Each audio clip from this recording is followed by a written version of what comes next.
Phew. To say that was stressful would be an understatement. Despite knowing how things would play out, my anxiety reared its ugly head with a vengeance, which just made me more nervous trying to hide it. Reared it his ugly head. On top of that, actually writing a poem ended up being a bit more challenging than I had anticipated. Still, I'm just glad that it's over with. I sigh with relief and go back to my desk, ready to plunk down and allow myself time to breathe. Unfortunately, it would seem fate had other plans. While Monika and Sayori were happily chatting in a corner, my eyes moved over to Yuri and Natsuki. It was like watching someone run a red light into oncoming traffic. You knew the crash was coming, but you can't look away. They gingerly exchange sheets of paper, sharing their respective poems. As they read in tandem, I watch each of their expressions change. Natsuki's eyebrows furrow in frustration. Meanwhile, Yuri smiles sadly. Did you say something? Oh, sorry, I liked it. Natsuki hands Yuri's poem back to her.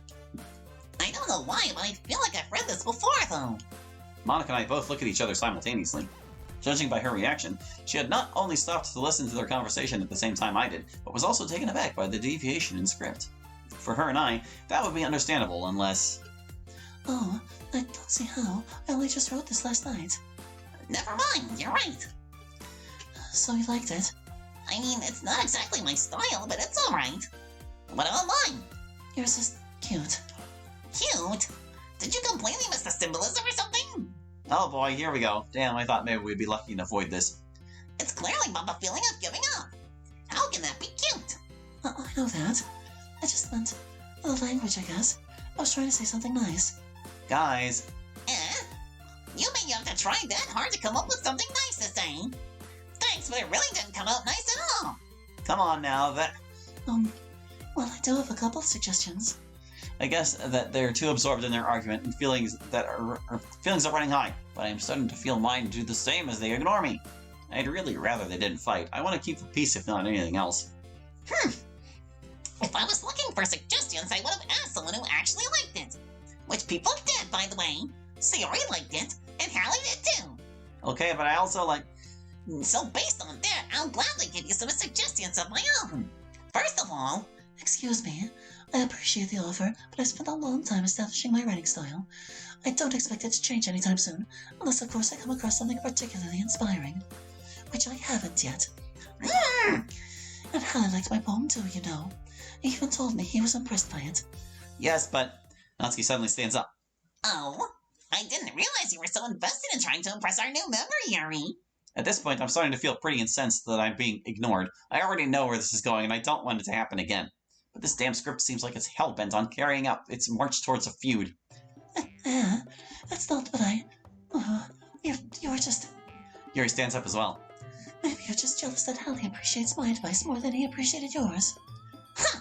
And how do you know he didn't appreciate my advice more? Are you that full of yourself? No. If I was full of myself, I would deliberately go out of my way to make everything I do overly cutesy. Oh! Is everyone okay? Well, you know what? I wasn't the one who spoon fetched and grew a size bigger as soon as Hallie started showing up. Natsuki. Oh, Natsuki, that's a little... This doesn't involve you! I don't like fighting, guys! Seeing Sayori's hurt expression was just a little more than I could bear. I need to step in and I need to get their attention. Uh-oh.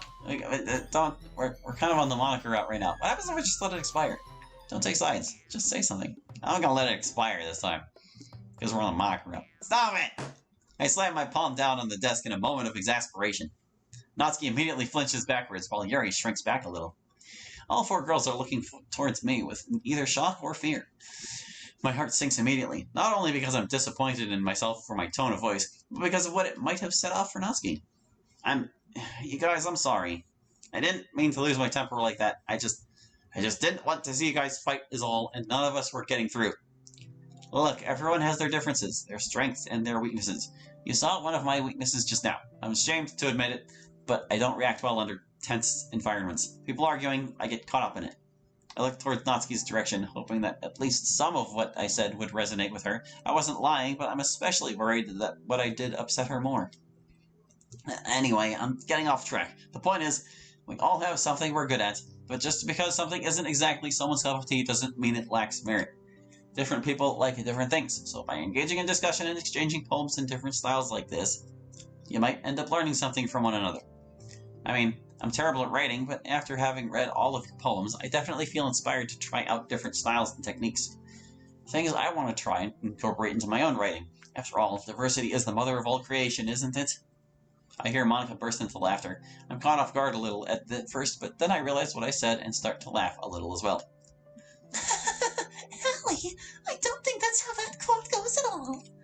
Yeah, well, you guys get my point anyway. We're stronger together than we are apart. We should always remember that. That was cheesy. I have to admit it was a bit cliche. You sounded like an after-school special. With this, the mood in the room suddenly lightens and everyone is smiling again. Yeah, laugh it up. We'll see who's laughing when I bring a poem tomorrow that will blow everyone else's out of the water. Oh, is that a challenge, Hallie? You're damn right. I puff out my chest in a show of fake bravado. Hallie, you're so silly. I don't think I've seen this side of you before. Yuri looks at Sayori, kind of surprised. Really? I would have thought that you two know each other well enough that there really weren't any surprises between you two. Well, she's not wrong. But at this point, I might as well just lean into it. Yeah, me too. Sayori still surprises me every time she manages to not be late. Hey, you meanie. I'm not late that often. I reach out and gently tussle her hair. I'm just messing with you. Okay, everyone. It's just about time for us to leave. How did you all feel about sharing poems? It was a lot of fun. Well, I'd say it was worth it. It was alright. Well, mostly. Hallie, how about you? Yeah, I'd say the same. It was a neat thing to talk about with everyone. Awesome. In that case, we'll do the same thing tomorrow. And maybe you'll learn something from your friends, too. So your poems will turn out even better. I think to myself, I did learn a little more about everyone. With any luck, that means I am one step closer to figuring out how to help Monica save them. I nod at myself with newfound determination. Hallie, ready to walk home? Sure, let's go. Sayori beams at me. It truly has been an interesting and worthwhile experience getting to spend this much time together with her. I can't really say I'm not enjoying it either. Sayori, about what happened earlier. What do you mean? You know, about my little outburst at Yuri and Natsuki. I really am sorry about that. You and they probably think I'm kind of a jerk, and I can't blame anyone for thinking that. No. That's really the first time I've seen you like that. I know that's not how you usually are. I'm just glad you're able to express your feelings. I don't think anyone thinks you're a jerk. Do they annoy you? No, they don't annoy me. I just wanted to get their attention, that's all. I guess I just wanted everyone to get along and be friends. You know, Hallie, it's nice that I get to spend time with you in the club. But I think seeing you get along with everyone as well is what makes me the happiest. And I think everyone really likes you too. That's... Everything is going to be so much fun. or at the very least interesting. It looks like Sayori still hasn't caught on to the kind of situation I'm in. Sure, being friends with everyone is nice, but will Monica and I really be able to save everyone? We'll just have to see what the future holds, Sayori. I pat Sayori on the shoulder. I said that more to myself than to her. I hope there's a way I can help everyone. Okay. Yeah, let's do this. End of demo. Thanks for playing. Stay tuned for more info regarding this month's development. Oh gosh. But now we're gonna go back and look at other routes then for now, I suppose. Well, hold on. Because there was that one option that we saw where it was like, what was that? Where was that option? I don't remember. There's another option we can let run up. I'm apprehensive to skip up to it because I don't know if the menu will still stop it. Well, you know what? We'll do a test run because I kind of want to see what happens when it expires anyway. Let's get to that one where the thing expires. Crunchy. Okay, no. Whenever we get here, the thing, it stops you and then it does the bar. Alright, yeah, we're gonna see what happens when we don't say anything this time. I don't say nothing. I decide that the time just isn't right yet to tip my hand. Oh, okay, so it chooses the negative if you go that way. Alright. Interesting. Interesting. Alright, but we need like, oh, well, wait. Well, hold on then. If we know that it expires, why don't we just check out that last option real quick. Real quick, there, we're gonna see what that last option is. And then we're going to go try other routes. Yes, deja vu. Alright, I need all the help I can get. I decide that I should give her some kind of sign. She doesn't have her abilities anymore, and she's already suspicious. Lying to her won't help anything. Besides, telling her the truth might help me gain her trust. It was mostly Sayori pushing me to join a club. Truthfully, I don't really get out that much and felt kind of trapped just being cooped up in my house all day. Going through the same thing every day, it just felt so scripted, you know? Not exactly subtle, but I suspect it was enough to get her attention. I start to feel a little bit of embarrassment, having just admitted that I've been acting like a NEET lately and being lonely. True to my character, I suppose. Monica looks at me both knowingly and thoughtfully, which after a moment of contemplating what to say, speaks up. That's okay. Don't be embarrassed. But will it be different in other places? Thanks, Monica. I can use all the help I can get. Oh, she actually dared to wink. Monica winks at me. I guess neither of us are being really subtle, but thankfully the others don't seem to notice. So, what made you decide to start the literature club? Weren't you in the debate club? Well, you know. Let's see. Does it go any further? Monica and I both look at each other simultaneously, as if on cue, knowing what's supposed to come next. Oh, hold on. What's supposed needs to be past tense with a D. Okay. She's winking again. I lose my train of thought. 3 of the 4 girls stare back at me with dejected eyes. Monica just looks at me with a raised eyebrow. Subtle differences. Oh, so hold on a second. Hang on, Monica looks like she might want to talk to me. Should I walk home with Sayori or talk to Monica? Whoa! Well, so we didn't get this last time. Hold up. We've got the poem game down there. We're fine on it. I'm assuming this is just going to put us right back on with, yeah. It already says you're good. Alright, let's see what Monica has to say. Go back to Monica. I decided it might be best to just get this out of the way first. Sayori should be alright for now, and I must admit I'm curious about Monica's awareness. Actually, if you don't mind, I'd like to catch up with Monica real quick, but I promise you and I will start walking to school and back together starting tomorrow. She looks a little disappointed, but only for a quick second, before her disappointment is replaced by that big smile of hers. That's okay, Hallie. I look forward to it. See you guys later. She heads out of the classroom with a wave, making Monica and I the only ones left in the classroom. I run towards Monica with a sheepish smile. So... Well, this is awkward. I guess I'll go first. Are you... I couldn't really think of a better way to ask that. She looks at me puzzled a little at first. If by me you mean, am I aware everything here is a game, then yes, I'm me. Though I don't think you and I have actually met. I mean, I know who you're supposed to be, but I'm guessing you're not them. Are you aware like me? You would be correct. I suppose that's one way to put it. I know how this is going to sound, but I guess I'll just say it. I'm not originally from this game. I'm actually from the outside world. Monica stares blankly at me for a second, then her eyes widened with realization. She spent most of the game trying to be with the player, or me I guess, so I don't think she knew what she would do if she actually came face to face with them. Like a dog chasing a car and then not knowing what to do with it once it caught it. You're from out there. Yes, I am. Hi Monica, it's nice to finally meet you. With tears in her eyes, she begins to cry. Her knees shake a little bit, and it's almost like she's about to faint. Wow. Luckily I caught her just in time before she hit the ground. I'm taken a little bit by surprise. I don't really know what reaction I was expecting, but it certainly wasn't this. I slowly help her back up and into a nearby seat after making sure she's alright. Sorry. I don't know what to say. I only ever wanted to reach you, and now that you're here... Just then it was like a sudden burst of realization hit her like a ton of bricks. Her eyes widen in horror and disgust. All of those things I did. Hallie, I'm so sorry. You must think I'm a monster.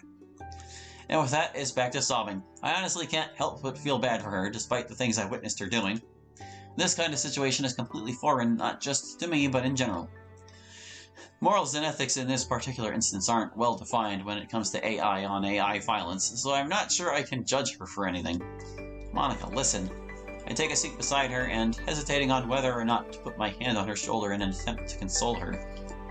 At the last second, I opted to place my hand back in my lap. No, you don't have to say it. It's okay. All horrible persons for what I did to them, even if they're not real.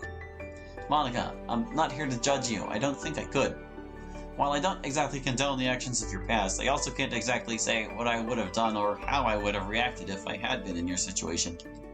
Monica looks up at me, almost bewildered and surprised, but stays silent aside from the occasional sniffling. Look, the truth is, Regardless of whether the others are sentient or not, they're here now. They're back, which means we can make things better. With this, Monica sinks her head down slowly. Make things better? How can we do that? And how are you even here? How is any of this possible? Well, it's kind of a funny story. Not really funny as in haha funny though. I spend the next 20 minutes filling her in on my conversation with the mysterious Mr. X and the deal we made to keep the code stable long enough for him to work out a solution. I'm surprised. I had no idea that someone or something like that existed in here with me. I thought I was all alone. That would also explain why I couldn't access the console when I came back.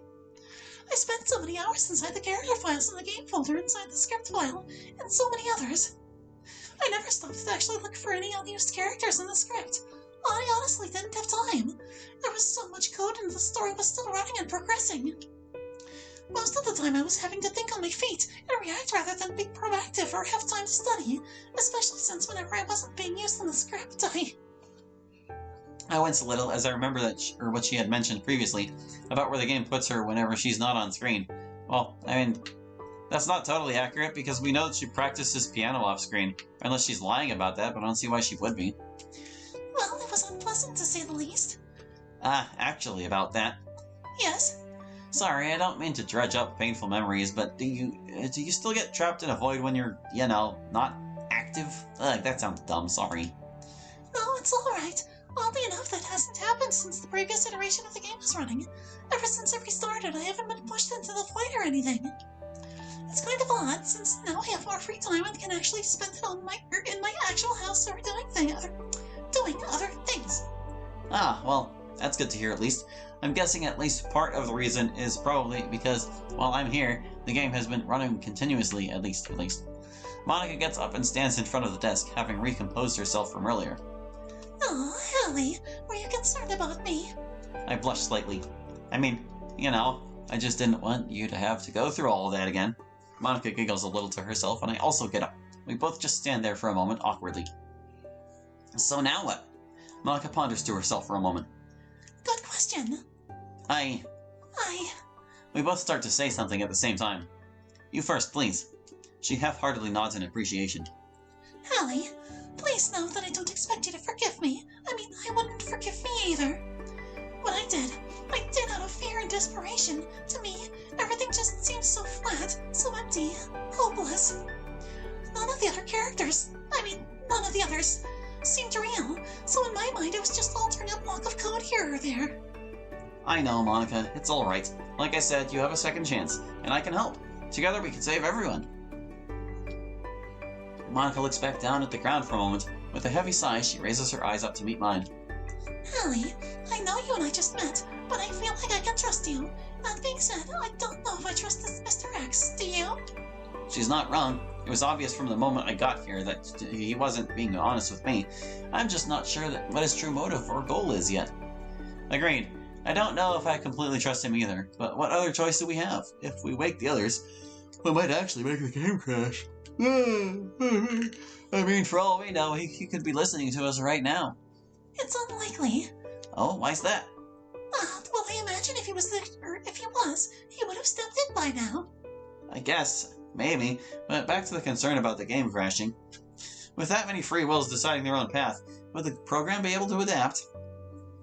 She pauses for a moment to let that sink in, but then speaks up. I think it can. I mean, you saw how much the game adapted from before, and I didn't really know what I was doing. Despite all of that mess, the game still found a way to adapt and proceed. Huh, actually that's very true. I hadn't really thought about that until now. That's very odd for a regular game's programming, which just raises more questions. So, you think we should wake them? Well, I agree that I want to save them. Would it really be right for us to give them self-awareness? Assuming that's even possible. I don't get it. What do you mean? Think about it. You saw how knowledge of the true nature of the world corrupted me, caused me to become erratic. I practically lost myself in the chaos. Should we really inflict such a burden of knowledge on them? Wouldn't it be better for them to be oblivious?